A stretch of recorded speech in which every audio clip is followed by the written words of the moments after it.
Boa noite e sejam muito bem-vindos. Hoje é a noite do debate entre António Filipe e Jorge Pinto, em direto na RTP1, RTP Notícias e RTP Internacional. Muito boa noite aos dois, muito bem-vindos. Já sabem que o sorteio ditou que a primeira pergunta é para António Filipe, será Jorge Pinto a encerrar o debate. E proponho que comecemos por um assunto que os divide e que pode chegar-vos às mãos se algum dos senhores for eleito Presidente da República, a questão da eutanásia ou da morte medicamente assistida. Não só é um tema que divide opiniões, e não necessariamente entre esquerda e direita, como vamos ver, como foi exemplo também nos últimos anos do próprio poder do Presidente da República.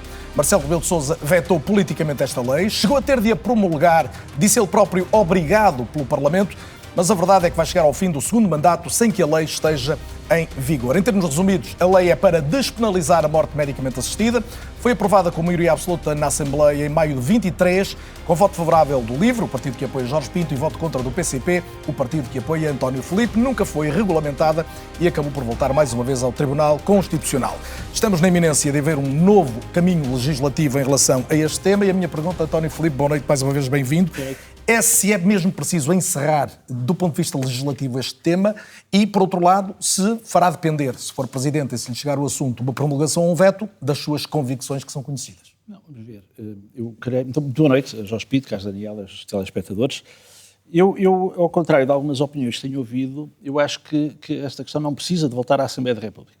Ou seja, a lei não foi vetada, a lei está em vigor, carece de regulamentação. Foi vetada no primeiro momento, mas foi... Exatamente. Está em vigor, a lei existe. O Tribunal Constitucional apontou dois aspectos que, desconformes à Constituição, mas que, na minha opinião, enfim, é uma opinião que considero juridicamente fundamentada, é possível haver uma regulamentação conforme à Constituição, desde que aquelas duas exigências que o Tribunal Constitucional considerou sejam consideradas na regulamentação. E, portanto, a questão não tem que voltar à Assembleia da República e o Governo tem o dever de regulamentar. Eu nunca coloquei a questão da inconstitucionalidade, ou seja, eu, se fosse Presidente da República, neste mandato, que agora termina, não teria suscitado a questão, porque creio, como aliás o Tribunal Constitucional também considerou, não estava em causa uma violação do direito à vida. Em todo caso, o Tribunal Constitucional considerou que houve outras inconstitucionalidades, e nesse sentido, por isso é que a sua posição é por razões substantivas. Qual é a questão? Eu creio que há aqui a considerar o seguinte: eu respeito as pessoas que se posicionaram favoravelmente à aprovação da lei por razões de liberdade pessoal. Considerar que uma pessoa, numa situação limite, deve ter o direito de poder ter uma vida, e eu respeito essa posição. Mas eu creio que há um outro ângulo, e o outro ângulo é social. Ou seja, eu creio que uma sociedade organizada, uma sociedade que se quer solidar, não é uma soma de vontades individuais.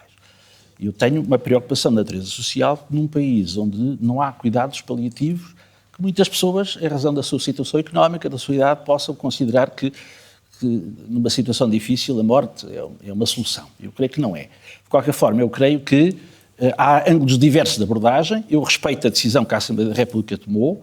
Se fosse Presidente da República, teria promulgado a lei, apesar de, enquanto deputado, ter manifestado as minhas reservas, teria promulgado a lei, e entendo que a questão não tem que voltar à Presidência da República. O que o Presidente da República deverá fazer é... expurgadas as inconstitucionalidades eu acho que as inconstitucionalidades são expurgáveis por via de regulamentação. Não precisa de haver uma outra alteração, porque é perfeitamente defende que o possível. Governo o faça mesmo contra aquelas que são as suas convicções? Eu defendo que o Governo o faça, porque a Assembleia da República aprovou a lei legitimamente, ela foi objeto de anos de debate público, e, portanto, eu creio que essa questão, do ponto de vista legislativo, para mim está encerrada.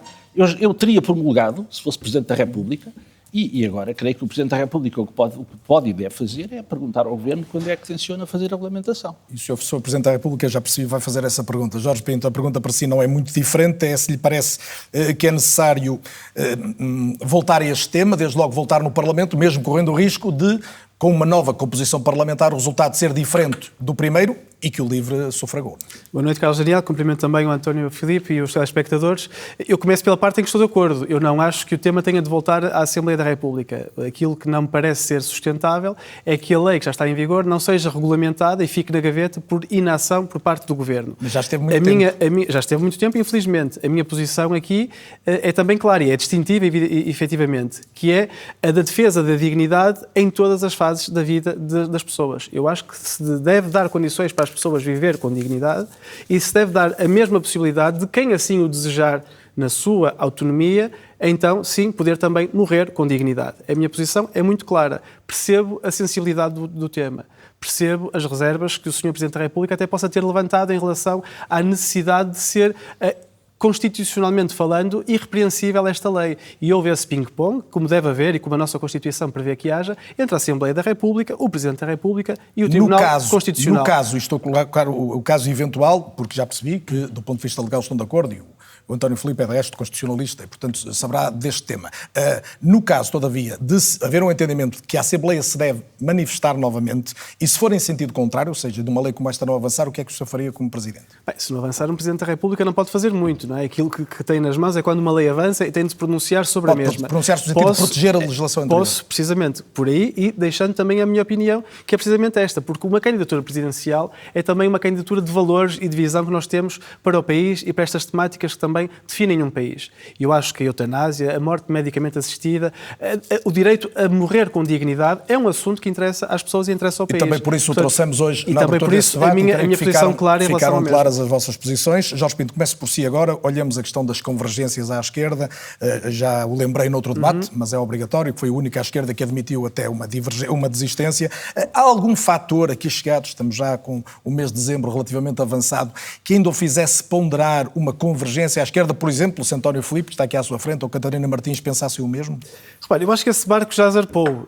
Se ninguém pode ser atacado por não ter trazido a convergência para cima da mesa, sou eu, que até para mal da minha própria campanha, fui o último a avançar. E fui o último a avançar já na 25ª hora, precisamente porque até à última hora esperei que pudesse haver uma candidatura suprapartidária até que pudesse agregar desde o início as esquerdas na sua pluralidade. Essa candidatura não surgiu e não foi certamente por culpa do LIVRE, muito menos por minha culpa própria. Aquilo que eu disse e que volto a dizer é que é importante que as esquerdas sejam claras e claras na sua diversidade, porque esta diversidade não é má, ela é boa, e que sejam claras ao ativar e a falar para o seu eleitorado. Eu quero falar a um eleitorado para quem ninguém falava antes de eu surgir. Eu quero falar para aquele eleitorado que é de esquerda, mas que é europeísta e é convictamente europeísta, que é de esquerda, mas que é também já lá vamos a esse ponto. ecologista. Por falar em eleitorado, o que é que diz ao eleitor que o encontra na rua e diz: eu até gosto da sua candidatura, tenho gostado de o ver, é uma suposição, claro, mas ao ir até ao fim pode estar a forçar uma segunda volta entre a direita e a extrema-direita? Não, digo que quem diz isso tem então de dizer a mesmíssima coisa àqueles outros candidatos à esquerda que querem passar à segunda volta. Eles sim têm de ser capazes de convencer o seu eleitorado. Eu, na verdade, acho que estou a fazer um enormíssimo favor às esquerdas, porque as pessoas a quem eu estou a ir buscar uma boa parte do eleitorado que estava indeciso ou que já estava decidido a votar numa outra candidatura, muito provavelmente iria ou não votar, ou votar, por exemplo, em Henrique Gouveia Melo. Portanto, a minha candidatura, na verdade, está a recuperar votos que poderiam ir para outras candidaturas. A convergência é impossível à esquerda? Eu não sei se é impossível ou se é possível. Aquilo que eu sei é que cada um de nós, nesta fase da candidatura e da campanha, tem de ser claro em relação àquilo que defende e àquilo que quer para o país. Eu tenho sido o mais claro possível. E como o Carlos Daniel teve a oportunidade de ouvir aqui mesmo nesta mesa, houve pontos em relação a António José Seguro onde estávamos bastante distantes. Hoje vamos certamente ter a oportunidade de ouvir então, também pontos em que eu e o António Filipe estamos certamente distantes. Isso não é forçosamente mau, nem tem de ser mau. Eu acho que essa diversidade tem de estar em cima da mesa, essa clareza tem de estar em cima da mesa e realmente quem quer convergências, quem quer falar ao país, quem quer trazer algo de novo, então que o traga e que ponha em cima da mesa. Eu certamente não posso ser acusado de não ter sido claro, de não ter sido transparente desde o início em relação àquilo que sou, àquilo que penso e àquilo que defendo. E já vamos às vossas diferenças, mas António Filipe, neste contexto, permita-me só o enquadramento histórico, sabe melhor que eu, que o PCP por 3 vezes desistiu, o candidato apoiado pelo PCP, não o partido, o candidato apoiado pelo partido, por 3 vezes e 2 das vezes com bons resultados. Ou seja, Eanes ganhou com o apoio do PCP em 80, Sampaio ganhou em 96 com o apoio do PCP. O que é tão diferente no cenário atual que o faz excluir qualquer hipótese? É completamente diferente, mas isso até demonstra que o PCP, não seja aqui o PCP, mas não recebe lições em matéria de convergência, porque sempre assumiu as suas responsabilidades quando achou que isso era necessário. Ora bem, nós não estamos nessa situação. O que aconteceu quando lancei a minha candidatura... Nunca o país, se calhar, esteve tanto à direita. As circunstâncias são outras, porque a questão é qual seria o candidato capaz de ganhar à primeira volta umas eleições com o apoio dos partidos todos da esquerda. Não. Isso não existe. Isso não existe. E a partir do momento em que António José Seguro lançou a sua candidatura e toda a gente percebeu que era uma questão de tempo, ele iria ser o candidato oficial do Partido Socialista, essa ideia de que poderia haver uma candidatura capaz de ganhar à primeira volta tornou-se imaginária. Ou seja, enfim, e a questão era se ficávamos todos à espera que algum Messias descesse à Terra por efeito de um qualquer milagre, ou se era preciso avançar. E eu avancei. Era preciso haver uma candidatura de esquerda identificada com os valores do 25 de Abril e foi por isso que eu avancei com a convicção de ser uma candidatura capaz de agregar vontades à esquerda. Porque não o fazer era aquilo como se diz aquela canção do Sérgio Godinho, ficar à espera do comboio na paragem do autocarro. E eu não fiquei à espera do comboio na paragem do autocarro, ou seja, é preciso avançar, porque só havia candidatos daquilo que eu tenho chamado o consenso neoliberal, não é? De António José Seguro para a direita. Faz parte. Faz parte, claramente que faz. Deixe-me colocar a questão do ponto de vista pragmático. É evidente que os votos não têm dono. Se essa candidatura existisse, ela tinha aparecido. Mas deixe-me colocar a questão que toda a gente coloca e que obviamente já lhe foi colocada, mas eu gostava de ouvir hoje.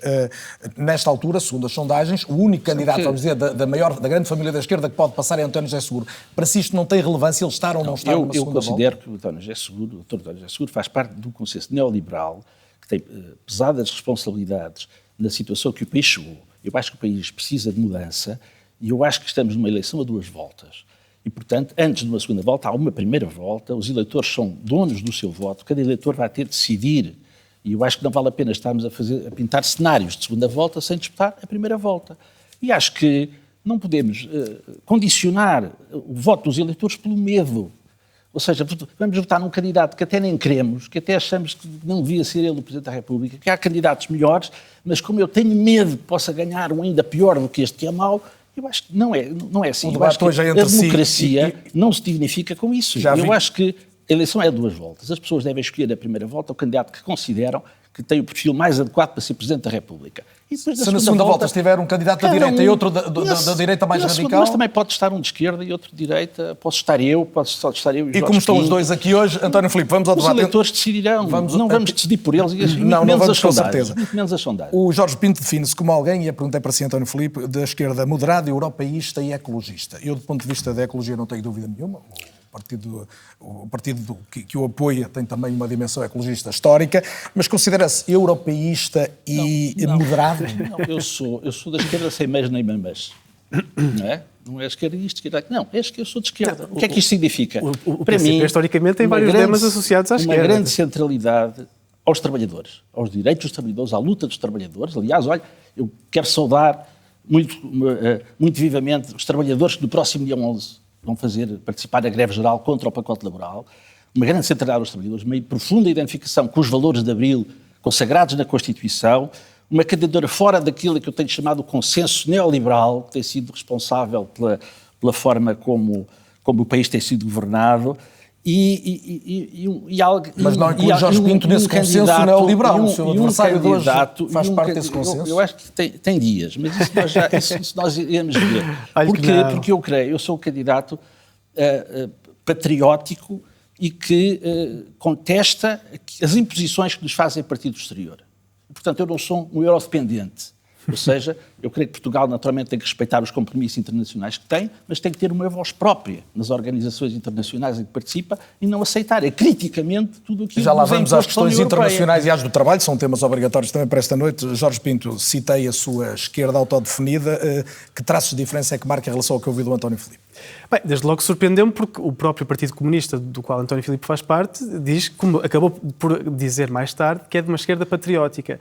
A grande diferença é que eu acho que neste preciso momento, e estamos a dias depois, eu sou patriota, mas deixe-me lá chegar a explicar... Deve ser patriótica. Eu sou, não, precisamente, mas deixe-me explicar o que é ser patriota em 2025 e o que é ser patriota no dia 8 de dezembro de 2025.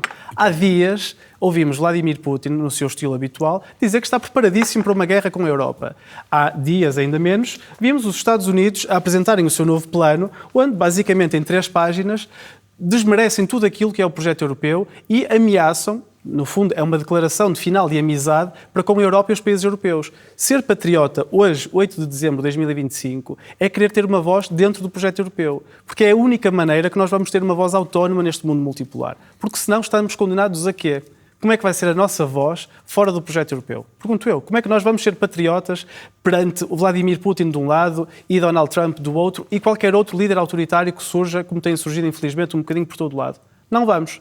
Ser patriota, como eu sou, e sou mesmo, António Filipe, acredite, é ser patriota dentro do espaço europeu, que na verdade é a vontade dos portugueses. Mas quando António Filipe diz que Portugal tem que ter uma voz própria dentro das instituições de que faz parte e não defende, já falará, mas não defende a saída, não acredita nisso? Não sei se não defende, o António Filipe dirá aquilo que eu acredito e que os portugueses acreditam, como mostram todos os estudos de opinião, é que nós acreditamos no projeto europeu. Nós acreditamos que Portugal deve ter uma voz, sim, deve ter uma voz autónoma, sim, dentro do projeto europeu. E é nisso que eu acredito, porque eu sou um europeísta crítico, não sou um eurosseguidista. E eu quero que a União Europeia possa reconstruir-se, estar em permanente mutação como está e afirmar-se neste mundo multipolar. Eu não quero ceder a caprichos autoritários de Putin, Donald Trump ou de qualquer outro líder. Eu quero ter essa voz autónoma e quero que Portugal, que um Presidente da República Portuguesa tenha a firmeza de chegar a Bruxelas e dizer como é que nós temos essa voz autónoma. Que tenha a firmeza e a coragem de chegar a Bruxelas e dizer como é que o projeto europeu se pode distinguir dos líderes autoritários. Como é que os direitos humanos podem e devem ser o pilar e a coluna central. Não vê António Filipe com a mesma convicção? Certamente que não, mas o próprio dirá. Nunca o ouvi a fazer uma defesa. Aliás, até me surpreendeu quando ouvi agora mesmo dizer que quer um projeto europeu, ou quer Portugal com uma voz autónoma nas instituições. Se não é na União Europeia, eu pergunto então em que instituições é que seria isso? É na União Europeia, António? Claro que é na União Europeia. Não estou aqui a defender que Portugal saia da União Europeia. Agora, eu não sou, como disse, eurodependente. Ou seja, eu não tenho nada a ver com o Sr. Vladimir Putin, também não tenho nada a ver com o Sr. Donald Trump, mas também não tenho a ver com a Sra. Van der Leyen. E, portanto, eu não segui a posição... Acha que o projeto europeu se resume a Van der Leyen? Seguiu livre de se congratular, aliás, o Partido dos Verdes Europeus a que pertence participou na eleição da Sra. Van der Leyen e congratulou-se na Assembleia da República com a eleição da Sra. Van der Leyen, eu não me congratulo. Leu a declaração de voto, imagino. Eu sei que valores são esses da União Europeia? São os 2 pesos e 2 medidas em relação à Ucrânia e à Palestina? A União Europeia, que no seu todo se recusa a reconhecer o Estado da Palestina, tiveram que ser os Estados um a um a fazê-lo. E quando é que Portugal fez? A União Europeia fez muito tarde. Aí está, e não foi por imposição de Bruxelas, certamente. Não, mas o senhor ficou muito tempo à espera que a União Europeia se decidisse, não fiquei, não. Dizendo que era preciso haver uma posição no âmbito da União Europeia. Eu nunca acreditei nisso. Com outros países europeus, porque a União Europeia, nesse aspecto, caracteriza-se por completa duplicidade de critérios. Ou seja, a União Europeia tem bloqueado tudo o que seja ações de solidariedade com o povo da Palestina e tem mantido uma posição claramente alinhada com o Estado de Israel no genocídio que está em curso. Não estará certamente a dizer que é a minha opinião. Não, mas são esses os valores europeus que defendo. Não, os valores europeus criamos nós. Porque não vale a pena estar a dizer a criticar a União Europeia e ao mesmo tempo aceitar tudo o que vem da União Europeia. Porque a União Europeia foi a posição da Troika, os anos de austeridade que vivemos, e declara que esteve livre. A mão da Troika. São as imposições ao investimento público. Então só defende a continuidade da União Europeia porque não há alternativa, é isso? Não, eu creio que Portugal tem que ter uma posição independente dentro da União Europeia, uma voz própria dentro da União Europeia. Agora, em relação à Palestina, acabou por ter. Ao contrário... Teve que reconhecer o Estado da Palestina. O Estado reconheceu o Estado da Palestina, mas eu estou a falar da União Europeia. Porque eu acho que o Estado português, e aliás continua muito enfeudado, o governo português, muito enfeudado às posições da União Europeia, embora tenha dado esse passo tardiamente, mas também com consequências muito limitadas até agora. Fez esse reconhecimento simbólico, mas não tem passado daí. E, portanto, eu creio que se justificava, era uma exigência do Estado português, haver uma posição mais solidária para com a Palestina. Mas quando vemos a comissária Maria Luísa Albuquerque a defender que a segurança social seja alienada a favor dos fundos de pensões e do sistema financeiro, quando vemos o projeto de 800 mil milhões de euros para equipamentos militares no âmbito da União Europeia, de que o Jorge Pinto não se demarca, porque considera que a União Europeia deve militarizar-se porque defende o exército europeu. António Filipe já leva grande vantagem de tempo agora. Quem é que comanda o exército europeu? Jorge Filipe. É a Alemanha? Jorge Pinto, é a Polónia? É a França? Aceita a crítica? Quem é que comanda o exército europeu? Eu tentei não interromper porque há aqui muitas coisas que têm de ser desconstruídas. Desde logo, duplicidade de critérios. Vamos a isso. Não duplicidade tem? de critérios. A União Europeia não tem ontem mesmo, pesos e duas medidas? Terá, mas eu falo por mim e falo por aquilo que defendo para a União Europeia. O que eu não acho é que estejamos condenados a viver num projeto que não pode ser alterado. Eu não sou derrotista. Eu acredito que nós podemos melhorar e recriar e evoluir aquilo que são os próprios valores europeus. Porque os valores estão em constante mutação. Duplicidade de critérios. Ontem mesmo passaram-se 50 anos da invasão de Timor-Leste pela Indonésia. E eu até sei que o António Filipe estará certamente ao meu lado no que diz respeito a Timor, que está certamente ao meu lado no que diz respeito a Gaza, ao Saara Ocidental. O que me surpreende é que não esteja ao meu lado no que diz respeito à Ucrânia, onde também há um invasor e há um invadido com toda a clareza. E eu nunca ouvi da parte do António Filipe a firmeza que tem ao atacar e a criticar os opressores noutros cenários e que não tem em relação a Putin Filipe, já vai e à responder. Ucrânia. Jorge Pinto, deixa-me colocar uma questão concreta precisamente sobre a Ucrânia. De, sim, mas o tema é o mesmo e pedir-lhe que enquadrasse só para rentabilizarmos o tempo e vai continuar a falar. É a favor do uso dos chamados ativos russos, ou seja, daqueles muitos milhões, mais de 300 mil milhões que estão congelados na Europa, para ajudar a Ucrânia Ucrânia e reparar os prejuízos da guerra dos ucranianos? Só evidentemente. E aí está um bom exemplo, uma vez mais, de duplicidade de critérios. Nós estamos a falar, eu julgo que é cerca de 200 mil milhões de euros. E só na Bélgica, penso, se contar nos outros países, são mais de 300 mil milhões. Ativos soberanos e de oligarcas.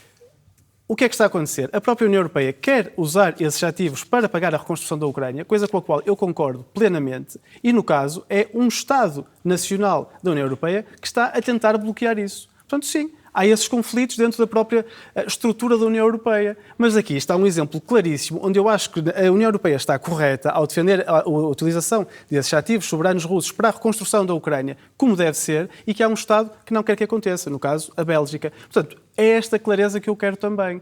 Eu sou muito claro no que diz respeito ao direito internacional. E eu não faria, como o António Filipe fez, piadas ou ironizar com o levar o Vladimir Putin ao Tribunal Penal Internacional. E sabe porquê? Precisamente porque eu acho que Vladimir Putin tem de ir ao Tribunal Penal Internacional. Porque alguém que é responsável... não, ironizou no Twitter, podemos depois ver isso.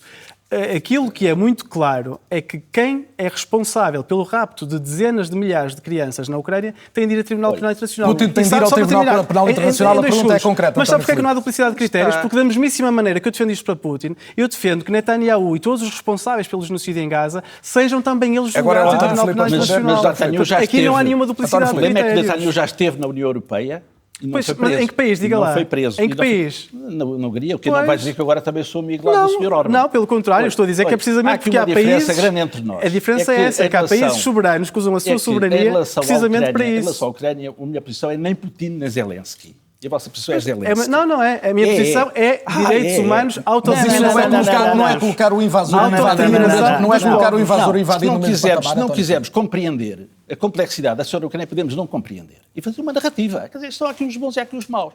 Portanto, a solução não é essa. O que é preciso? Aquela guerra devia ter sido evitada. Em 2014, não era agora. Sim, em 2022 podia ter sido evitada. Qual foi a posição da União Europeia? Não, é preciso derrotar a Rússia a todo o custo, até o último ucraniano. Foi essa a posição. É essa a posição que o Jorge Pinto tem vindo sempre a defender. Estender uma passadeira vermelha ao Sr. Zelensky, talvez se arrependa daqui a uns tempos. Não é? Mas a posição que eu sempre defendi foi que a guerra devia ter sido evitada, devia ter sido acabada, devia-se ter aproveitado a possibilidade aberta em Istambul logo em 2022 para acabar com a guerra. Foi o Sr. Boris Johnson que interveio para que isso não acontecesse. Eu quero é que a paz António Filipe é tão crítico de Putin como de Zelensky? Claramente. Mas eu tenho alguma coisa a ver com Putin. Há algum partido português mais distante do Sr. Putin do que o PCP? Quem é que aparece em fotografias com o Sr. Putin até 2022? Eu gostava da sua opinião sobre a questão dos ativos russos. É a favor de que o dinheiro da Rússia que está congelado e o dinheiro dos oligarcas seja usado para ajudar a Ucrânia na reconstrução da Ucrânia? Eu não tenho dinheiro de oligarcas. Agora, porque é que a União Europeia não faz isso? A União Europeia não faz isso, sabe que está maniatada para o fazer. Vamos ver. Se fizer, faça. Mas se calhar sofre retaliações. Não sei. Mas eu tenho alguma coisa a ver agora com os ativos russos. Eu não sou banqueiro. Quer dizer... O senhor candidato-se a Presidente da República e quer ter uma voz ativa e própria dentro da União Europeia. É o Presidente da República em Portugal que vai decidir se os ativos russos vão ser congelados pela União Europeia. Não, mas pode ter uma opinião sobre isso. A União Europeia não se entende. A União Europeia não se entende. Eu é que tenho agora que estar a ter uma posição sobre isso.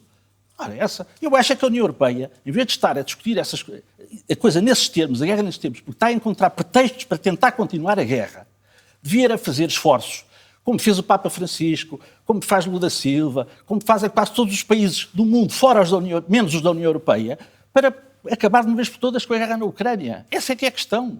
Porque cada vez, eu ando a dizer isto há vários anos, quanto mais tarde, só há duas maneiras de acabar uma guerra. Eu ia citá-lo nessa declaração. Ou por capitulação total de uma das partes, ou à mesa das negociações. Esta guerra tem que acabar à mesa das negociações. O plano de Trump, tal qual o conhecemos, e com as dúvidas todas, deixe-me perguntar isto. O plano de Trump é o início de um caminho de negociações ou é uma capitulação da Ucrânia? Eu tenho todas as dúvidas do mundo sobre o que diz o Sr. Trump, que hoje diz uma coisa, amanhã diz outra. Mas são as partes que vão ter que chegar à mesa das negociações e chegar a um acordo. Não há alternativa a isso. Jorge Pinto, quem é que vai resolver isto e se o plano de Trump pode ajudar? Eu acho que há aqui uma clivagem profunda e para mim é, na verdade, uma linha vermelha no que diz respeito àquilo que deve ser o papel de um Presidente da República nos anos que nós temos pela frente, que são anos de aceleradíssima mutação geopolítica que não vão marcar os próximos anos, vão marcar as próximas décadas e aquilo que será o papel de Portugal no mundo e aquilo que serão as consequências para os portugueses. A mim parece-me verdadeiramente impressionante que haja 1001 responsáveis pelo conflito na Ucrânia e nenhum deles seja a Rússia. que é a União Europeia que tenta empurrar, que o conflito é de 2014, podemos ir recuar. Todos os conflitos são complexos, António Filipe. É uma evidência. A questão da Palestina é complexa. A questão do Saara Ocidental é complexa. Eu ouço falar e ouço os mesmíssimos argumentos que ouço dos opressores nesses outros conflitos. Por isso é que não percebo. Porque é que neste caso particular... Não estou a confundir os argumentos. É tudo que é complexo, que há uma história por detrás e que é preciso perceber. Aquilo que eu defendo, e defendo em qualquer parte do mundo, é o direito à autodeterminação dos povos. Ponto final. Aquilo que eu defendo é que não haja uma única linha sobre o futuro da Ucrânia que não seja aprovada e não passe pelos olhos dos ucranianos. Claro. Nós não podemos permitir que haja uma negociação entre a Casa Branca e o Kremlin onde nem a Europa nem a Ucrânia são tidos nem achados. E espero que a sua aversão ao atual Presidente da República da Ucrânia não o faça perder a noção desta que é a obrigação. Falava com ele. E, portanto, aquilo que o António Filipe diz é uma evidência. Uma guerra termina de uma de duas maneiras. Aquilo que eu digo, e digo enquanto pacifista, é que nós temos de ser muito ponderados quando falamos de guerra. Não tem uma posição pacifista. Mas um pacifista tem de ser muito claro e muito cauteloso quando fala também de paz. Porque uma coisa é a paz pela derrota, é a paz pela capitulação. Outra coisa muito diferente, que é aquilo que eu defendo, é a paz justa. Debate termina, deixem-me lembrar-nos quando chegamos ao limite do tempo. Eu só tenho 4 minutos e quero tratar, obviamente... Eu acho que valia a pena falar alguma coisa... Vamos falar das leis laborais, de uma greve que está no horizonte. Já agora.